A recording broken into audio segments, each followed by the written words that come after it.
você não considera o Brasil um país racista? Tem idiotas racistas. Entendi, sim. E a grande maioria deles é o preto vitimista. Então não é o branco. Porque deram uma licença autenticada, uma carta branca para dizer, você pode atacar o branco. Qualquer coisa você fala que você tem uma dívida histórica. Sim. Então o preto bate no branco e fala, é a dívida. Sim. Então, um dia desse eu falei numa entrevista, pô, você quer cobrar uma dívida, vai lá e ressuscita o Borba Gato. Os barões, as baronesas, eles tinham escravos. Então, é história de museu. Como é história de museu, ela não tem que ser impregnada na mente da minha filha, que ela não é, que ela é de baixa renda, porque ela é preta. Que ela não pode alcançar um bom estudo porque ela é preta. Que ela não pode ser uma pessoa próspera porque ela é preta.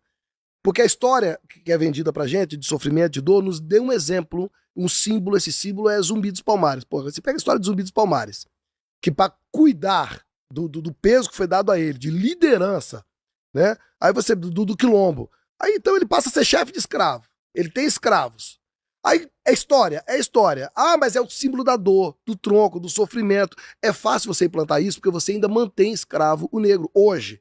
Pra dizer, tá vendo? Eu tô ajudando os pretos. Olha, inventei a cota. Eu vi um dia desse a Benedita da Silva dizer, ela falou assim, eu inventei a cota política para o negro. Quer dizer que se o branco tiver um bom projeto, ele não tem o recebimento de um fundo eleitoral, né? Mas o preto pode receber mesmo se ele não tiver projeto nenhum, só porque ele tem a pele preta. Ou seja, emprestamos a nossa pele para ser uma bandeira ideológica. Entende? Para eles continuarem dizendo, olha, eu tô fazendo por vocês. Então essas pessoas dão uma surfada em cima da negaiada. Eu não vejo ninguém falar de Machado de Assis. Machado de Assis foi um preto que fundou a Academia de Letras. Ninguém fala dele por quê? Porque não é legal você falar pro negro que ele pode ser universitário, que ele pode se formar. Vamos lá. Você vai falar dos irmãos Rebouças. Foram dois pretos, gente. Ninguém fala do Rebouças. Fala da Marielle, mas não fala do Rebouças. Quando você fala de Luiz Gama, eu tô falando de alguém que foi escravo, na época da escravidão. Foi alfabetizado aos 17 anos de idade. Se tornou escritor, se tornou orador, se tornou doutor. Mas não pode falar dele. Hoje eu não posso falar da liberdade do negro, não posso falar, porque liberdade tem que estar atrelado culturalmente a Zumbi dos Palmares. Então, opa, me remeteu a sofrimento, senzala, dor, ok. Mas teve a libertação. Um dia desse, eu falando na Leda Nagre, eu quase apanhei da turma lá, porque... Eu fui falar, gente, eu viajo muito para Israel. O povo judeu teve o mesmo problema. Só que quando esse povo sai, a gente se conhece, a gente que é da igreja sabe, quando eles saem da escravidão para a terra prometida, essa passagem, Pessa, Páscoa, trouxe para eles um grito de liberdade, que eles lembram até hoje, Páscoa. Pronto, a Páscoa representa essa nova passagem, a liberdade. Eles não querem saber do tempo de 430 anos de escravidão.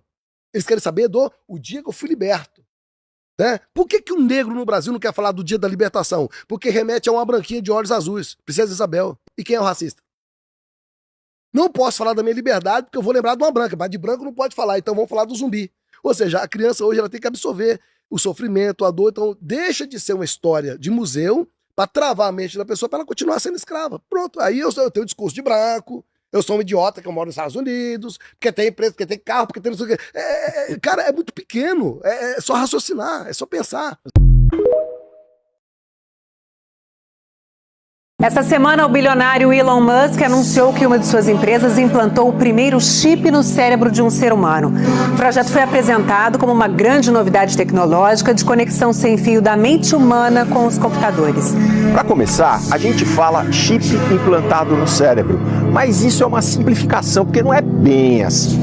Olha quem está aqui ao meu lado para ajudar nessa explicação.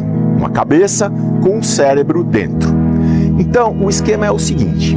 O chip, que é o processador em si, ele tem mais ou menos o tamanho da moeda de R$1.